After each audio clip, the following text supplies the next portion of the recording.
اثر لري.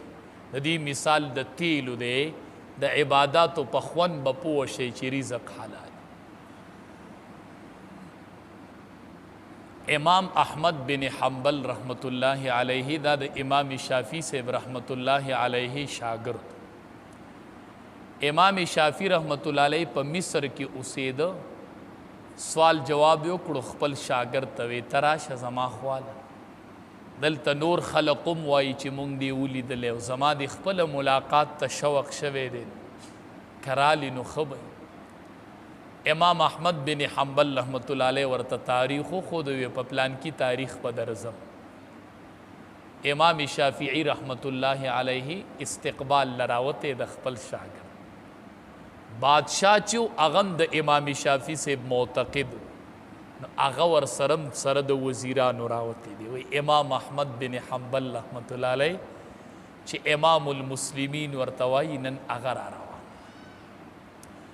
چې کله امام احمد بن حنبل رحمت الله علیه ورسېد او خلکو استقبال وکړو، امام شافعی رحمت الله علیه خپل ځای ته شپې لبو، شپه به دې ما سره وي. ټیک ده.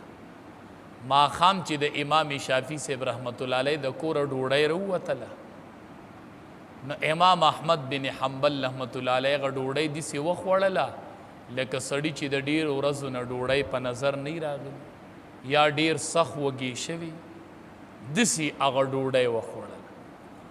چې لوښي کور ته لاړو نو لوڼو یې محسوسه کړله چې دا خو دومره لوی عالم دی، داسې په مړه ګېډه خوراک کوي. د لوی عالم او د متقي پرهیزګار نښه دا ده چې ډوډۍ به کمه خوري او عبادت به ډېر کوي که نه. وی مونږ خو د باره کې اورېدلي چې دا امام المسلمین دی، ده څنګه داسې ډوډۍ وخوړله.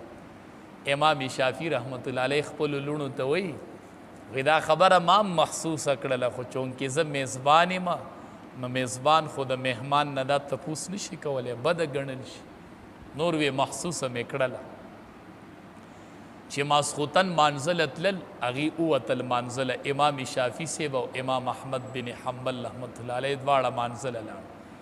د امام شافعي صاحب وړې وړې لوڼه وي، هغې بار ته راووتلې، کټې ورله سم کو او خواته ورته لوټه کېښوده. وی زه نن به د شپې تهجد کوي.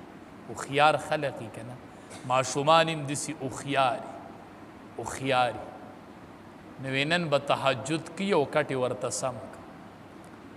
چې واپس راللو نو امام احمد بن حنبل رحمت الله علیه کټ ته وختو چې سحر شو، منځ یې وکړو، سحر روسختېده نه هغه لوټه ډکه پرته وه. امام شافعي صاحب رحمت الله علیه ته هغې لوڼو ویې ده خو بېګا تهجد هم نه دي کړي، ځکه چې هغه لوټه خو په خپل حال پرته وه. نو مې ډوډۍ دومره ډېره وخوړله او مې تهجد